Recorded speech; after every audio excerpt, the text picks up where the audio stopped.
Red Henny, what up? Been a long time since I used this program.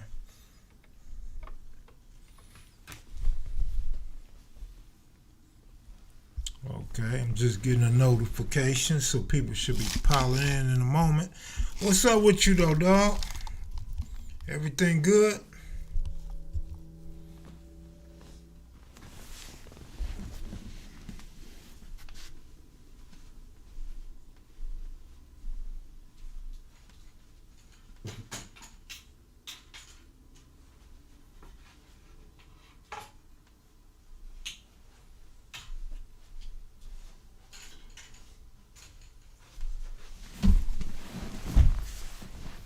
We in the building. Mike Marks. Um, I bet I lost, but I didn't put in a 10-teamer, so you're still good. I'll get back to you on that. Only good thing about the Clippers losing is the look on Luka's face. I don't have no complaints seeing Luka looking like he's looking right now. I mean, who knows? When he retire, he may be able to blow up like Kwame, man. Because they really thought he was going to really do something. He ain't done nothing yet. Let's see. Return of the Mac.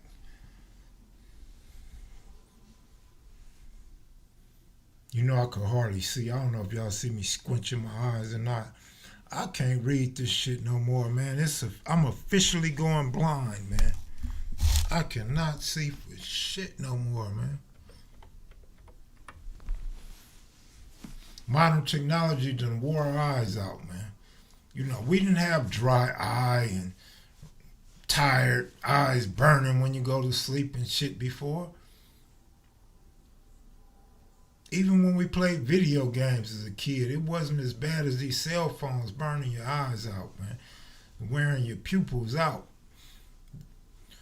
Shout out to you, big bro. Shout out to you as well. Shout out to all of y'all in the chat room, man. No real purpose of being here other than y'all wanted me to come on, so I'm on checking y'all out. What's up? What it do? Put Henny God on timeout. Man, y'all got the wrenches, man. The wrench mob. Wrench mob. We need a song. We need King Real to make a song called Wrench Mob. Wrench mob. Wrench mob. Marlon Guest, good looking out, bro.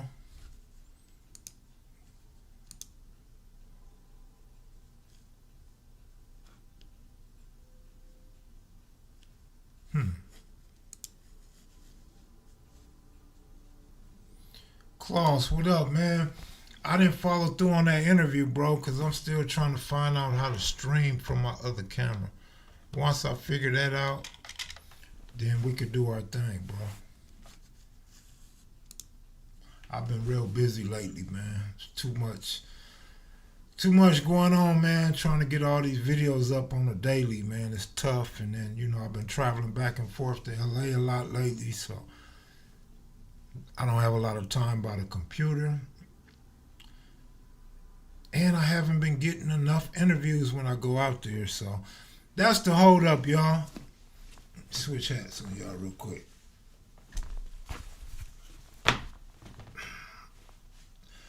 I got more hats than the Mad Hatter. The interview with Cutes is a fool. The interview with Cutes is a fool. Yeah, I like the beginning. I like the first word spoken. Q said, okay, you do you, and I'm going to do me. Or I'm going to do me, and you do you.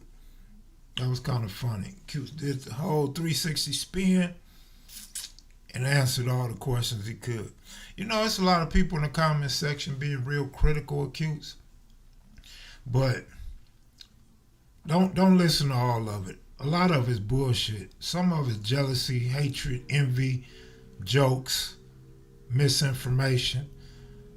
Some of it may have a little bit of validity, but the bulk of it don't. Don't listen to that stuff. I kind of want to delete some of the stuff, but I always believe people should be able to voice their opinion. Sometimes some people have something to offer. Facts, truthfulness. But again, like I said, if you pay attention, a lot of that's jokes and jealousy, envy, and unfortunately, a few people making it a West Side, East Side issue. And it ain't that. Cutes loves the East Side. It's just one guy on the East Side he don't see eye to eye with. So, I mean, it is what it is. Stan the Man, LA Ram fan. What up, bro? Man, it's hot in Vegas, bro. Stay away from Vegas, man. It's hot and there's plenty of traffic out here until Tuesday. You know what? You know what's funny though? I was just reading a comment where Jimmy Lavender says Cutes may have the wrong Space Ghost. And I just laughed. It's hilarious to me because Cutes may just have the wrong Space Ghost. So all this time he may have been thinking his cousin is a reputable from Bishops, and he could be thinking of somebody different because Jimmy Lavender knows the family and Jimmy Lavender interacts with the family. And of course Cutes could have made a mistake when he mentioned how many brothers and sisters he had, or it could be wrong Space Ghost. But nevertheless, yeah, Jimmy put that in the comment section. And we got an interview with Jimmy Lavender coming up about his book. So I'm going to talk to Jimmy about his book and, of course, Mr. Raymond Washington. OG Steve, what's up, man? So it should be a little bit of fun. Cowboy, I can't read what you wrote, man. I don't know what the hell you wrote. But good looking out, OG Steve. Appreciate it, bro. Miss Reed, what up?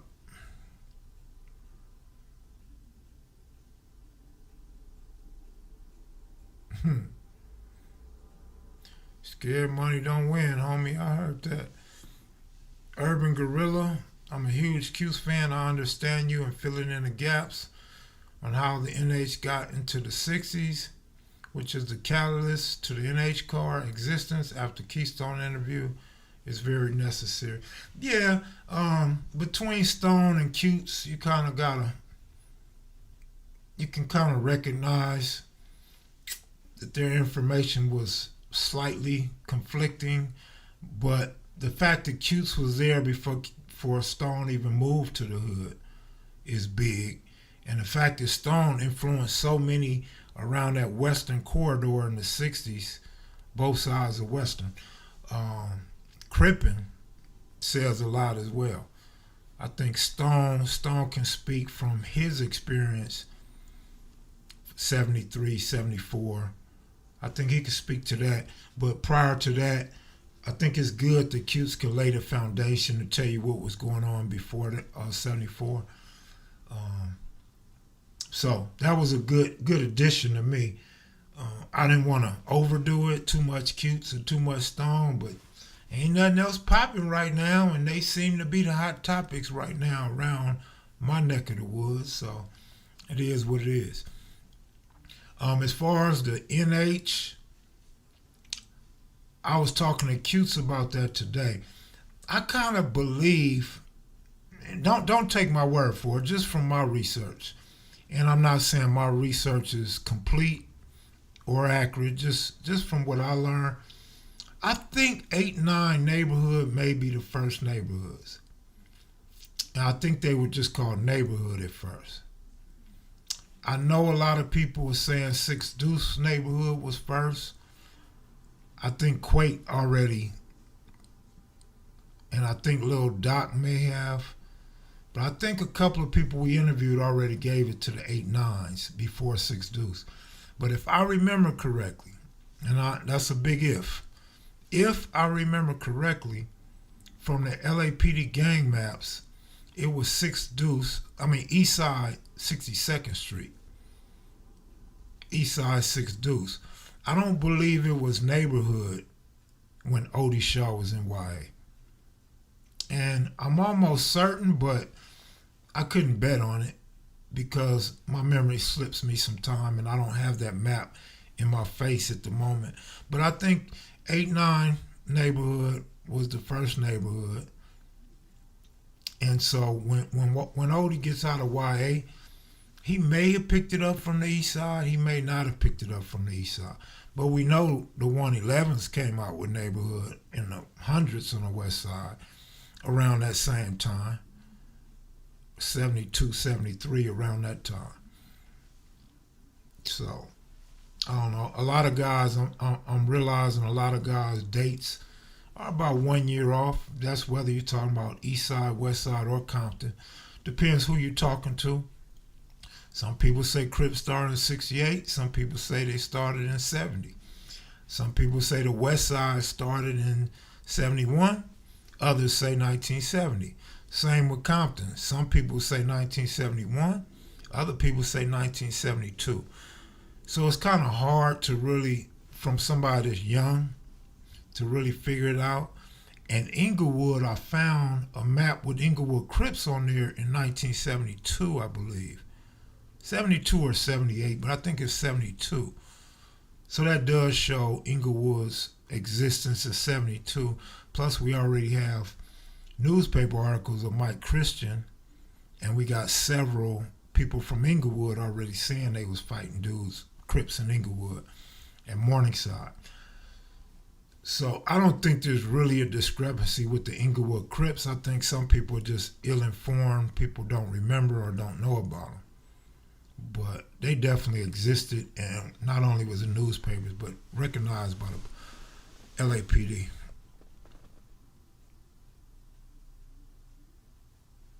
Well, let me back up. It may have been county. I don't know if that's a sheriff map or LAPD map, but it's a gang map of Los Angeles since 72, I believe. I was looking at it earlier. But I was also looking at a 78 map. So I may be getting them confused.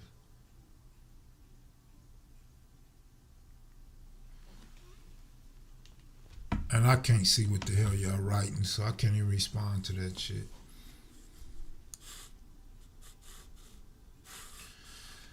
Let me see. Let me put my bifocals on. I need one of them big old gigantic ass magnifying glasses.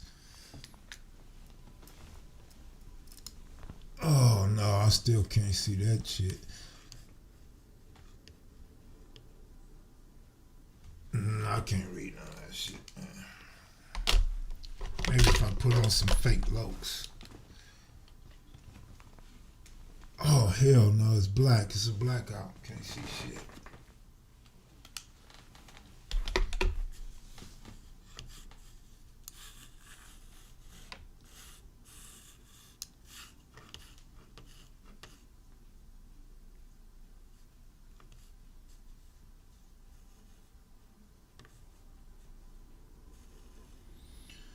Nah, it's Crips that's not claiming Crips in Inglewood. It ain't the Dalmoos. The Dalmoos will tell you in a minute that the Crips was in Inglewood. It's other Crips saying that there wasn't Inglewood Crips when there was.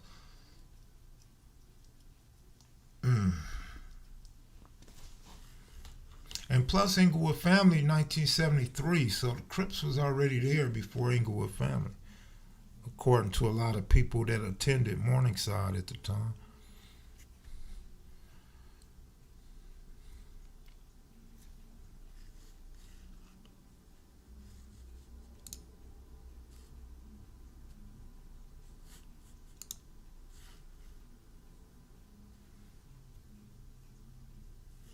What up, Tank? What's happening with you, homeboy? Yeah, I see that put the text in all caps, but also some of the highlighted ones I could see pretty easy. TMC Lifestyle. Remember when the 77th Division got shot up, 92 riot? I kind of remember somebody shooting there. I wouldn't say shot up, but again, my memory ain't the best. Shout out to OG Hutch. Okay, all right, Tank. I feel you, bro. Enjoy yourself, man.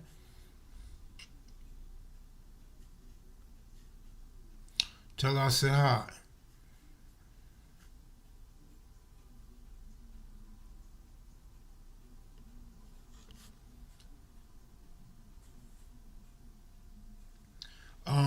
Cutes can talk about Rusty whenever he want, but if you've been around a long time, you know Cutes don't like to talk about his brothers much.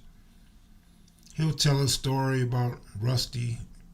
Seemed like him and Rusty was tighter than him and Mouse, but he'll tell a story about Rusty here and there or Mouse here and there, but he don't like to talk about his brothers, man. It's painful, man. He lost all three of his brothers, man. So he's the only surviving son to his mom's, man. So it's kind of tough on him. He don't like to talk about that shit. And then, you know, sometimes the way things end up, you know, it's not too happy, not fond memories of how people pass sometimes, man. So you got to give Cutes that space, man, and let him get comfortable with what he want to talk about and when he want to talk about it. And a lot of times, like he says, front porch talk, you got to give him that respect, man. Sometimes it's not for the internet. It's not for everybody in public. Especially when you got people that's going to come in the comment section and disagree with what you're saying and kind of try to make you look foolish and make themselves look bigger. You know what I mean? It's not an ideal thing for everybody to be telling stories on the internet, man. It's getting real personal and real disrespectful. And with today's age, man, you know this shit can go haywire over the internet, bro. So a lot of these beefs, including with rappers and younger gang members, is starting. The foundation of their beefs is coming from the internet, from social media. And it's ending in the streets. It ain't nice, man. So people like Cutes and myself, man, we try to stay away from that, man. That's not our angle. That's not what we trying to do. And so I'll let Cutes speak to that when Cutes decides he want to come on, bro. Arizona tapping in, huh?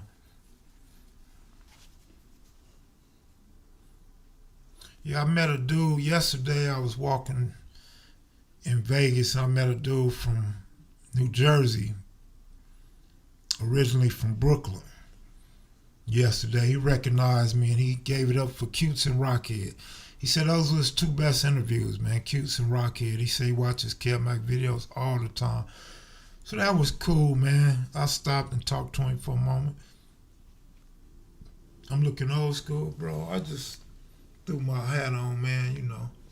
Nothing special.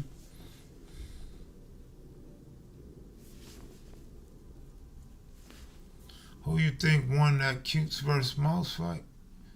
Cutes fought Mouse? That went right over my head. I didn't know Cutes fought Mouse. You know, I'm a withhold my opinion on that. Who really for that Floyd fight? Who ready for the Floyd fight? But is it going to be exhibition or is it going to be real, though?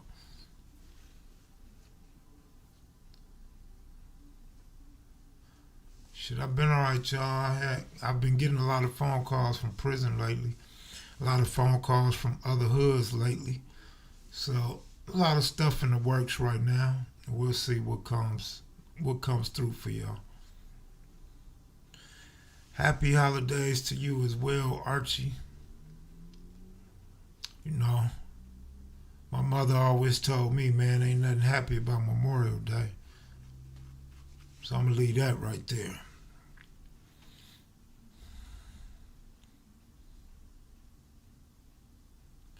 Yeah, Digital West is my dude, man. He put some beats together real fast for me, man. He be pressed for time when I hit him up last minute and he still comes through. What killed me though is he'll send me a beat and then when I upload it, he'll say, hey, I got a better version, I got a cleaner version. I'll be like, man, it's too late, bro. Like, I done already uploaded it.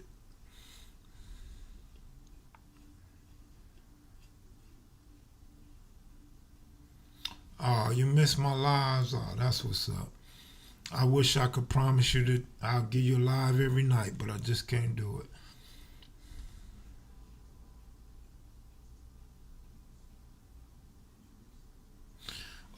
I guess, you know, something else I could talk about is there's a cop.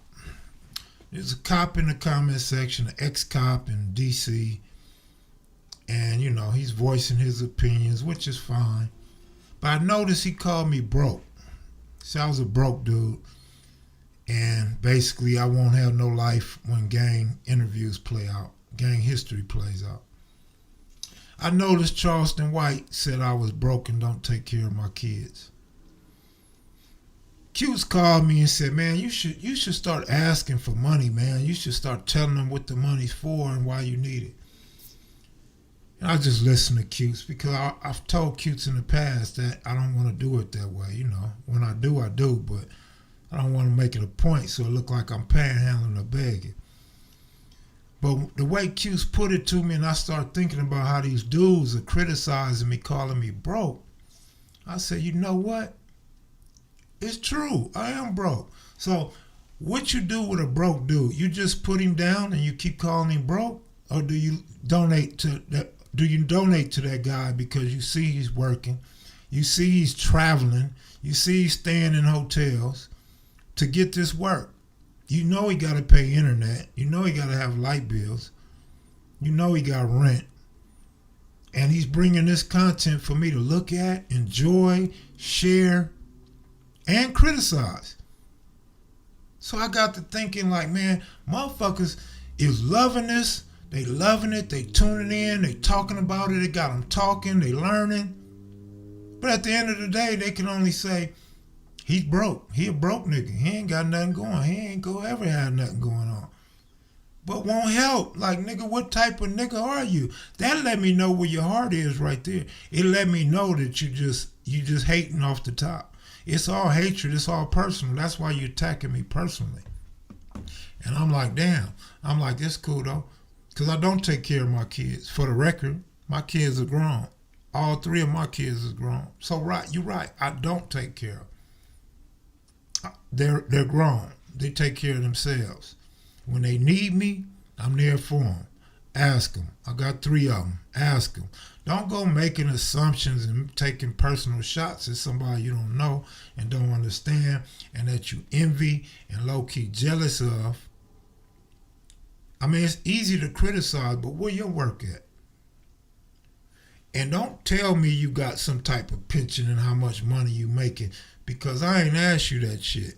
So that's in your mind. In your mind, you got to feel better than somebody. You got to feel bigger and better. And you got to feel like you live life the right way. But guess what? You're going to die like everybody else.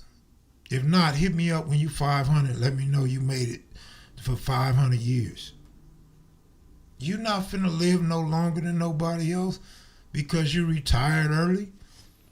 And you show your true feelings when you start talking about black men shouldn't complain when they get killed by cops. Why? Because you a cop?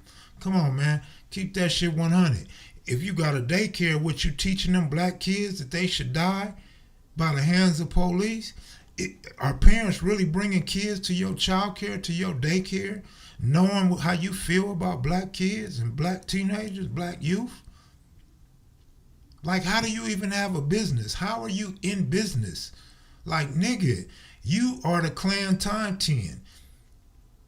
I just don't get that. And then you call me ignorant because when you say gang members work for the Klan, I say cops work for the Klan. Now I'm ignorant. Maybe I am, but I don't see it, so maybe I am stupid. And then they try to attack my intelligence. I've never sat around and said I was smart. I've never claimed to be super intelligent or just a little bit of intelligent. The only thing I ever express is common sense. And if my common sense failed me, so be it.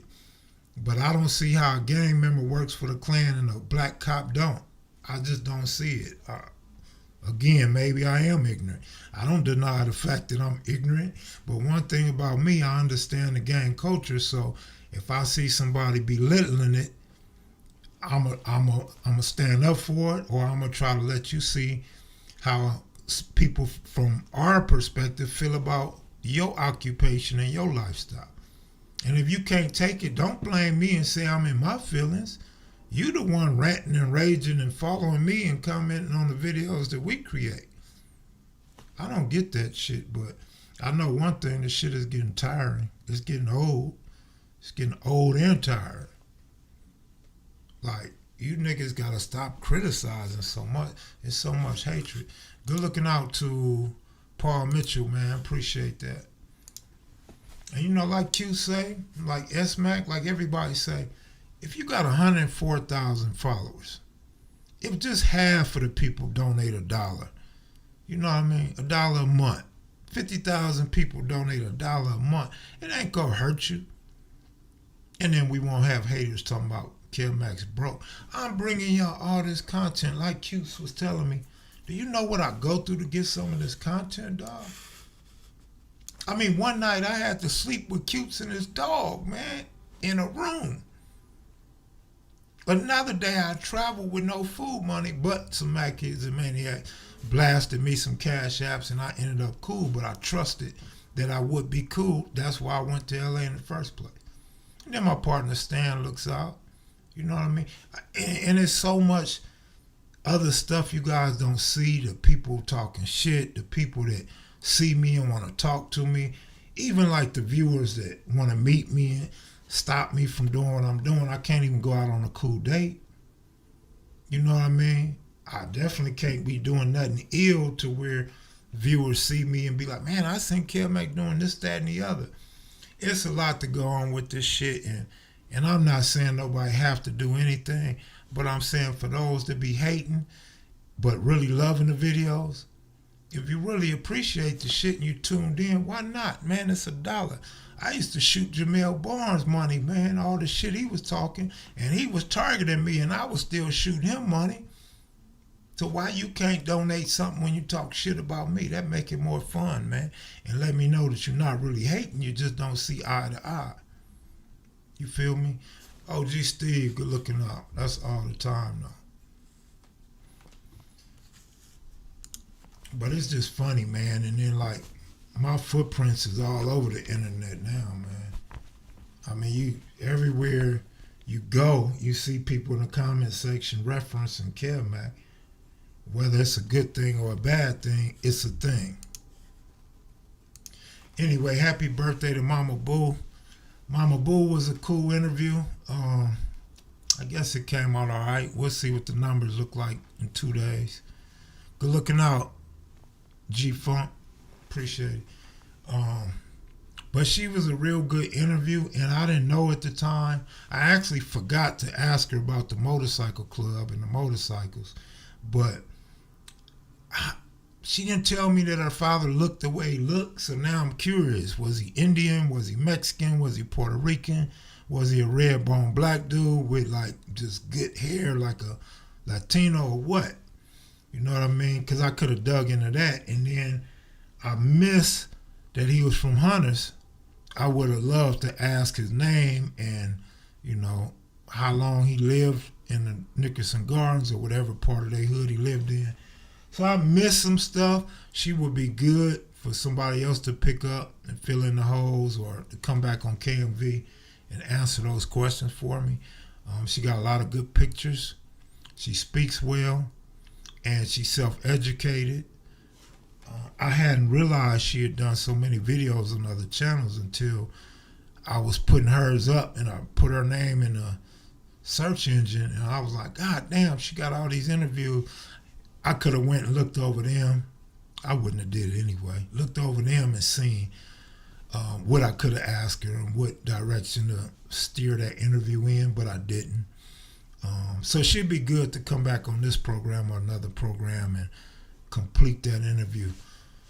For those that still got questions, like I know Triple OG Frog trying to figure out what was his gang name. You know, so. Kenneth Johnson, Kev, in statistics, there is a standard deviation of plus or minus 2 when gathering info from a group, so dates off for years, so over decades should be expected. Absolutely, I understand that, Kenneth. Thanks for that comment and that super chat. No, I dig that and I understand that, and I even put in the comment section, we're talking about 50 plus years. Because if you're talking about 1971, that's 50 years. If you're talking 69, that's 52 years. So absolutely, there's people that's going to be off by a year when you're talking about 50 to 52 years. But another thing, and you may be aware of this, but me and my partner S-Mac, we learned this, and I've been teaching it to a lot of people who agree and come back and say, damn, you're right. But a lot of people add a year onto a lot of stuff too. I started banging a year early. You know what I mean? I was out of school a year early. I went to YA a year earlier than they went. I was in juvenile hall a year earlier than they were in juvenile hall. Stuff like that. And that's why we always ask the question, like with Mama Boo Boo, she says she started slanging and she bought cars. Okay, so was you in high school or out of high school? That'll clear that 1 year discrepancy up. If you was in high school, okay, we know where you was and when. But if you was out of school, okay, now we know what year that was. And same with Q. So what year did you move to 68th? You know what I mean? He say 3 years old, then he say 4 years old. You know, so it's always gonna be a year off, like you said, most of the time. But depending who's telling the story and what type of memories they have, they can hit the direct year. Like I know what years I graduated from 6th grade, 9th grade, 12th grade. I know what year, I know the date when I first went to jail. I know when my son was born, my daughter was born. I know when I first went to prison. So those years don't escape me. I know them years. It don't matter how many years ago it was. Those years ain't gonna change. But with other guys, when they start adding a year and then they get caught up in their story, like, wait, hold up. I remember when Cutes was talking about Jamel was his age. Like, no, Jamel's older than you, bro. Then I had somebody else call me and tell me that Cutes was off on one of these original Eastside Crips birthday. Look that up. No, Cutes was spot on. Cutes was on and the person complaining was wrong. And that's another thing we need to stop doing. Stop telling people they wrong with wrong information. Like, how can you correct somebody with wrong information? You can't do that. Like, if you don't know, just be quiet. Just stay out of it. If you think or it's an assumption, then say that. Say, I think it might have been such and such. I mean, keep it accurate. I always go back to Michael Duro. Michael Duro put it better than anybody. Just step up, fill in the blanks, and go on about your business. Like, you don't have to shit on nobody. You don't have to criticize nobody. You don't have to tell nobody's wrong.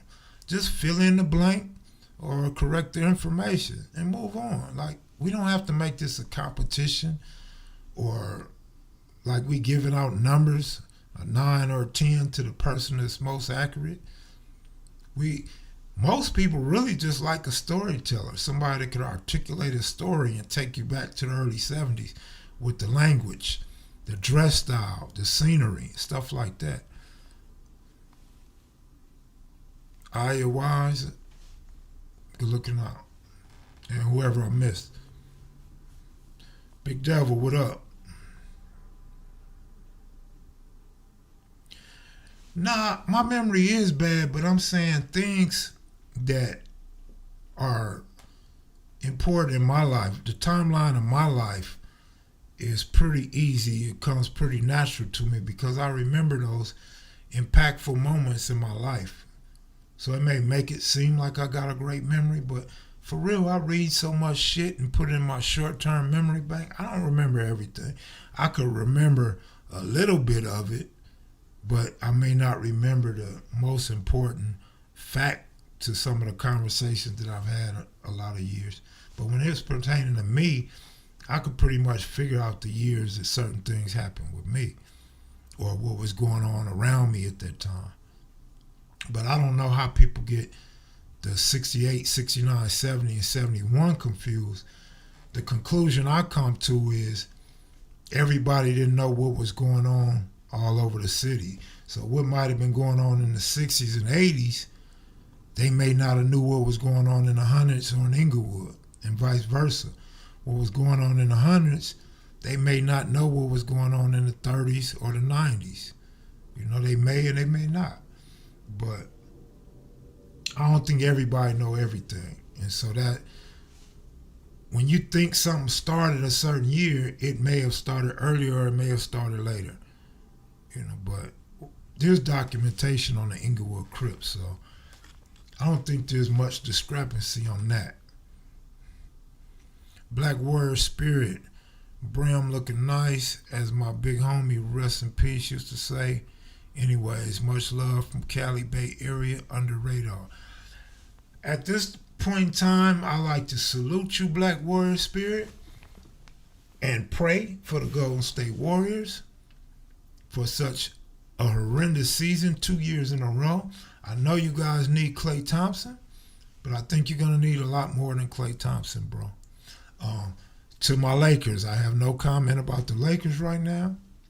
To the Clippers, again, the only thing I can say that good about that game is Luka lost and got a funny look on his face. I don't care who loses that game, but I want to laugh at Clipper fans, that's for sure. I want to laugh at Paul George, that's for sure. Let's not get that part confused. I'm a Paul George hater. I love Kawhi Leonard, but I didn't like how he pulled that move and thought he could put a team together in a Clipper uniform. AD being hurt is big, though. I ain't never said we could win without AD. I always said AD would get hurt, but thought he would be around for the playoffs. I don't know. It'd be messed up. They lose to Chris Paul, though, right? Clippers and Nets. The Nets will run the Clippers in a championship. But I don't even know how we can assume the Clippers would even be in a championship. Like, that's blasphemy in its own right there. Like, there's no way we can even put them in the championship together.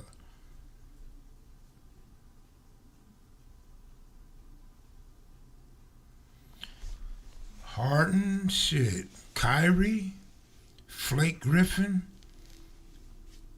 Kevin Durant. I mean, them boys got a squad. Individually, can't nobody mess with them individually. They're going to have to put their defense together, though. What up, Marley Moore? They're going to have to put some defense together, though, because Boston done had a shot at beating them, man. But it's pretty much over with now. Nets going to be at home rested up for the next series because Boston don't know how to hold a lead. That damn Kyrie come down court so easy with the little pull-up. Kevin Durant dunking on fools. Them long arms, it's too easy for him. What up, Gil? Kev, you are appreciated. Mere words. Can't stand alone. OG Cute's in the building, y'all. Shout out to Cutes. I was just talking about you, Cutes, man. Some of your info and the conversation you was having with me earlier today. And you and your dog coming to my room when I was in LA and shit. But I just said I stayed in the room. I didn't tell him it was my room, though. But, yeah, man, if you pay attention to Cute's whole interview, these last 4 parts, and what S-Mac was trying to do, you couldn't really hear me in the background, but what S-Mac was trying to do, because it was really more of his interview than anything else, he was trying to lay the foundation pre-Crip and pre-Westside Crip and pre-Rolling 60s, A-Tray Gangsters. So he was trying to get Cutes to just make it clear for you guys what was going on in that area. From like Gage to Florence, and then from Florence to Manchester to St. Andrews Park, and kind of from Normandy up to like Crenshaw. And so Cutes did a real good job laying that out, man. And so the picture that most people end up with is Cutes is low-key like the godfather of that area. Cutes is a pioneer of that area. Not only does the Cutes say it, but a lot of people in the area said they got their influence from Cutes. The way he walked, the way he talked, the way he dressed, and the way he gangbanged. So, I mean, that's it right there. Would anybody outside of Gage to Manchester, from Normandy to Crenshaw have to say is really irrelevant. Like, it don't even matter at this point what you guys think or what you heard or who you knew. Because if everybody in the area validates a lot of things Cutes is saying and gives him that one that they looked up to first, who are you? Who am I? And who is anybody else to say different? It's not like Cutes is making this shit up. It's not like Cutes just decided to make himself be who he is. He never looked at himself like that. It's us going through history, being low-key historians and and digging into the Crip history on the west side that this comes about. Because we always heard about Barefoot Pookie being that dude. We always heard Barefoot Pookie. And then when I met Melvin Hardy, he was telling me about Barefoot Pookie. He told me a lot about Pookie's relationship with a lot of people from the area.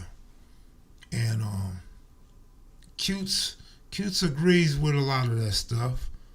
Cutes has his own spin on different things, but he said in his interview, Pookie was the one that was really gangbanging. I mean, these dudes are validating each other, bro. But you're going to always have a few haters that might not like Pookie for things that he done in the past or him straying away for moments. And then you're going to have people that ain't going to like Cutes because they can't trump his information and trump his position when the Crips became instrumental on the west side. And you'll never hear him. You never hear not one dude talking about his prison stay, right? You don't hear nobody talking about he was a punk or a buster. So now you got people talking about he was just a weightlifter. He wasn't part of a gang.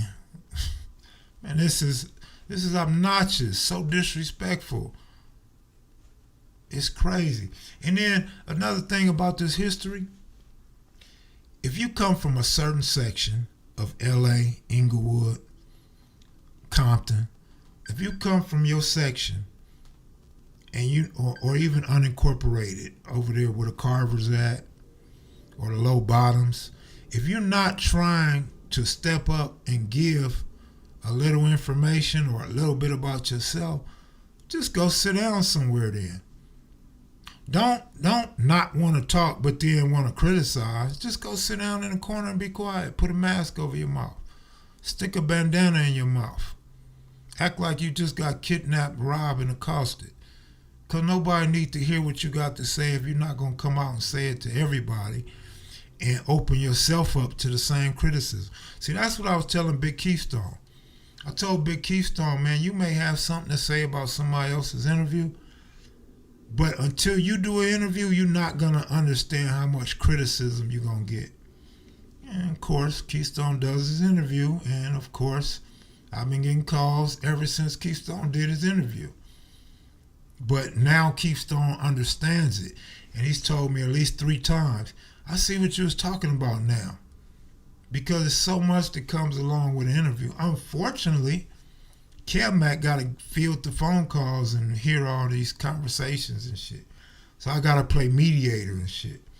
But when it come to Rockhead, oh no, nigga, I'm going to put you on the phone with him. Like, no, I'm not finna hear this shit without Rockhead hearing it. Let me call Rockhead and you talk to Rockhead yourself. It kind of takes a different turn on a phone conversation when that happens. Because when I try to defend people, they try to overtalk me. But that's what I like about Cutes. Like, I know a lot of times you guys say Cutes overtalks people. Even on the live, Cutes overtalks. Cutes takes over. But when we be on the phone and Cutes say something, if I disagree, that's what it is. We're not going to argue. We're not going to fight or disrespect each other. Cutes is like a big brother to me now, man. And we got so many ties that I never knew about growing up. Because Cutes was gone when I was 11 years old. But when it all comes full circle, it's like, oh shit. Here goes some more text about some gang history. But it's getting hot in here. It's getting hot in here. So take off all your clothes. But I'm about to get up out of here. Cutes, man, you have a good night, bro. Mackids and Maniacs, y'all have a good night. Clipper fans, y'all got lucky. Maverick fans, you should feel stupid, especially those that was commenting about Dallas beating the Clippers the other day. Laker fans, shed a tear with me because we're not looking very strong without AD right now. And we just look lost, man. Dodger fans, bear with me, man. We look like shit. How we let the Giants... Yankee fans, slit your wrist. Cut your jugular. Give yourself a 360 with a straight razor. Because the Yankees just got swept by the Detroit Tigers. Oh, my goodness. Harden fans, you got something to cheer for. Luka fans, you should be worried. I'm out of here, y'all. I'll see y'all soon, though. Peace. Go look it out, Super Chats.